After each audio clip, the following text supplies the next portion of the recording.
की प्रधानमंत्री आवास योजनेच्या अंतर्गत यावर्षी आपल्याला केंद्र सरकारने 6.5 लाख घरं मंजूर केली होती। ते टार्गेट वाढवण्यात आलेलं आहे।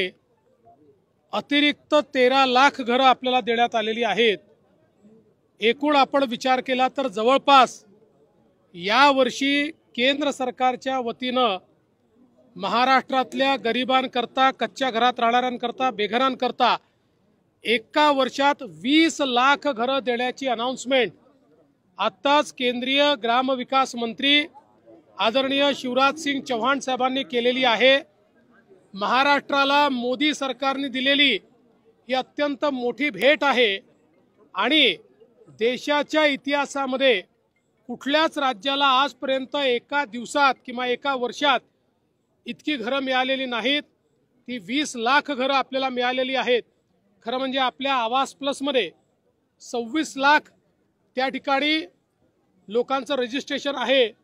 आता ही 20 लाख घरं मिळाल्यामुळे आता फार कमी आपल्याकडे त्या यादीतले बेघर लोक राहतील, जे पुढच्या वर्षी आपण कंप्लीट करू शकू। त्यासोबत एक अजून महत्त्वाची अनाउन्समेंट त्यांनी केली आहे की पूर्वी सर्वेक्षणामधले जे निकष होते ते निकष देखील आता त्या ठिकाणी डायल्यूट करण्यात आलेले आहेत।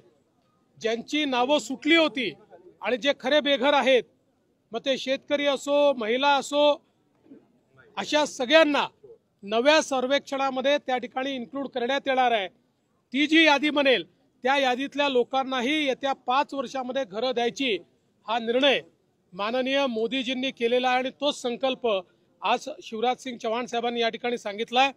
मी महाराष्ट्राच्या वतीनं माननीय देशाचे प्रधानमंत्री मोदीजी आणि केंद्रीय ग्रामविकास मंत्री शिवराज सिंग चौहानजी या दोघांचेही मनापासून आभार मानतो की आज 20 लाख घरं त्यांनी महाराष्ट्राकरता दिली आहेत।